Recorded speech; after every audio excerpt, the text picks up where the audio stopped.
आवाज जनतेचा, लढा सर्वसामान्य जनतेच्या न्याय व हक्कांसाठी। राहुरी तालुक्यातील विविध गावांमध्ये गुंतवणुकीच्या आमिषानं मोठ्या प्रमाणावर फसवणूक झाल्याचा प्रकार समोर आलाय। त्यामुळे फसवणूक झालेल्या लोकांना आता रामराम म्हणण्याशिवाय पर्याय नसल्याचं बोललं जात आहे। याबाबत माहिती अशी की पुण्यातील एका नामांकित कंपनीत गुंतवणूक केल्यास जादा व्याजदरासह आकर्षक परतावा मिळेल असं सांगून अनेकांची दिशाभूल करण्यात आली। तमनर, आखाडा, देसवंडी, राहुरी, ब्राह्मणी आणि उंबरे परिसरातील नागरिक या फसवणुकीचे बळी ठरले असल्याची माहिती समोर येत आहे। तालुक्यातील एका तरुणानं गावोगावी जाऊन आपल्या ओळखीच्या लोकांना या योजनेत गुंतवणूक करण्यासाठी प्रवृत्त केलं।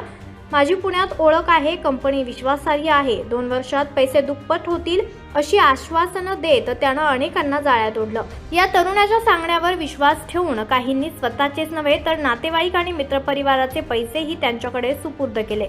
मात्र गुंतवणुकीची पावती मिळाल्यावरती संबंधित तरुणानं आज देतो, उद्या देतो अशी उत्तरं देत वेळ काढूपणा केला। सुरुवातीला काही महिन्यांचा व्याज परतावा देऊन विश्वास संपादन करण्यात आला, मात्र त्यानंतर ना व्याज मिळालं ना मूळ रक्कम परत मिळाली। त्यामुळे गुंतवणूकदारांची मोठी आर्थिक फसगत झाली आहे। या प्रकरणी संबंधित तरुणाविरोधात लवकरच पोलीस ठाण्यात तक्रार दाखल करण्यात येणार असल्याची माहिती फसवणूक झालेल्या काही नागरिकांनी दिली आहे।